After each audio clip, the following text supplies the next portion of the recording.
Bismillahirrahmanirrahim. Assalamualaikum warahmatullahi wabarakatuh. Alhamdulillahirrabbilalamin. Wassalatu wassalamu ala asrafil anbiya'i wal mursalin Sayyidina Muhammadin wa ala alihi wa sahbihi ajma'in, amma ba'du. Perkenalkan, nama saya Abratul Abidah, mahasiswa Institut Agama Islam Darussalam Martapura, Program Studi Pendidikan Agama Islam, Lokal 2D Pagi, NPM 24126240. Di sini saya akan mempresentasikan tugas mata kuliah Ulumul Quran dengan menjelaskan apa itu pengertian Ulumul Quran, ruang lingkup pembahasan Ulumul Quran, tujuan Ulumul Quran, dan sejarah Ulumul Quran. Memasuki ke pendahuluan.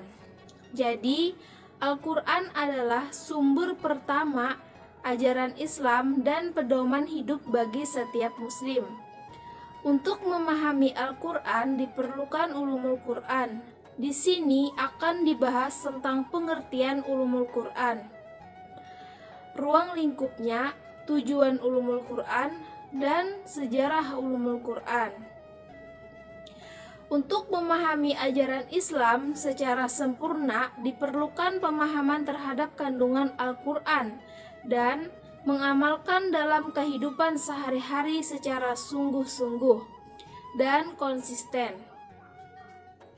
Hasbi As-Sidqi menyatakan, untuk dapat memahami Al-Quran dengan sempurna dan menerjemahkannya, diperlukan sejumlah ilmu pengetahuan mengenai Al-Quran itu sendiri yang disebut Ulumul Quran. Kita memasuki pembahasan yang pertama. Yang pertama, pengertian Ulumul Quran. Ulumul Quran secara bahasa merupakan gabungan dari dua kata yang berasal dari bahasa Arab, yaitu ulum dan Al-Quran.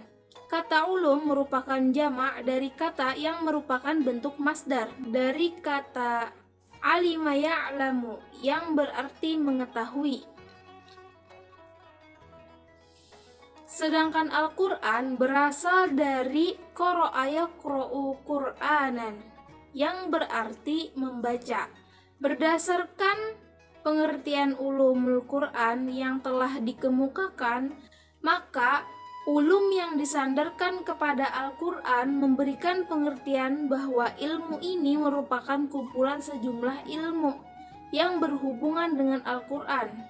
Sedangkan ulum Quran, menurut istilah para ulama, memberikan pendapat yang berbeda-beda.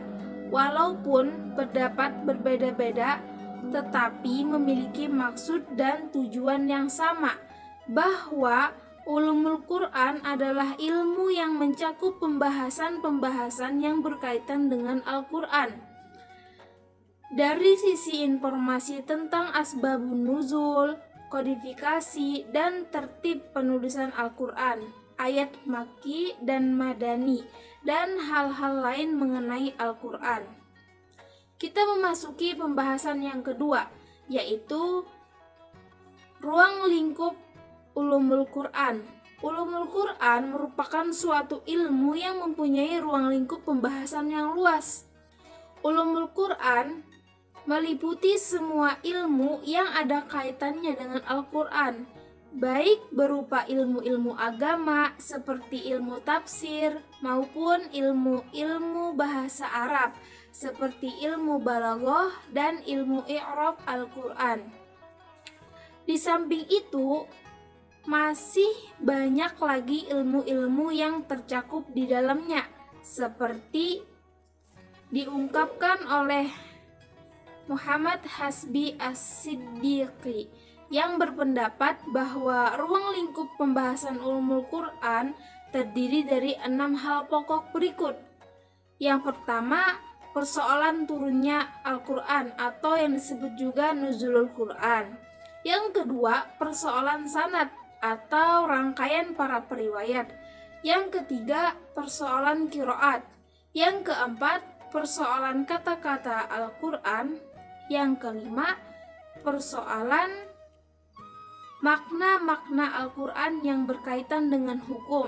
Yang keenam, makna-makna Al-Quran yang berpautan dengan kata-kata Al-Quran. Kita memasuki pembahasan yang ketiga. Pembahasan yang ketiga yaitu tujuan ulumul Quran. Tujuan mempelajari ulumul Quran ialah untuk mencapai hal-hal sebagai berikut. Yang pertama, untuk mengetahui secara ihwal kitab Al-Quran sejak dari turunnya wahyu yang pertama kepada Nabi Muhammad SAW sampai keadaan kitab itu hingga sekarang. Sebab dengan ulumul Quran itu akan bisa diketahui bagaimana wahyu Al-Quran itu turun dan diterima oleh Nabi Muhammad SAW, dan bagaimana beliau menerima dan membacanya, serta bagaimana beliau mengajarkannya kepada para sahabat, serta menerangkan tafsiran ayat-ayatnya kepada mereka.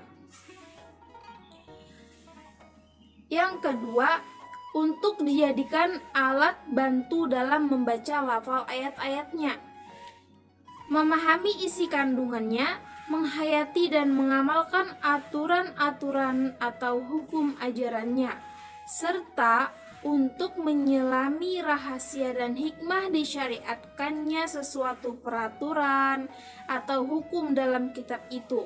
Sebab hanya dengan mengetahui dan menguasai pembahasan-pembahasan ulumul Quran inilah orang baru akan bisa membaca lafal ayat-ayatnya dengan baik sesuai dengan aturan.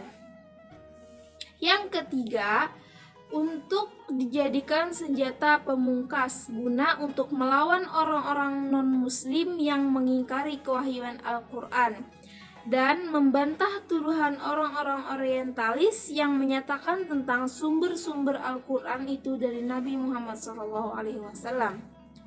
Kita memasuki ke pembahasan yang terakhir atau yang keempat, yaitu sejarah ulumul Quran. Sejarah dan perkembangan ulumul Quran sebagai ilmu pengetahuan yang berdiri sendiri.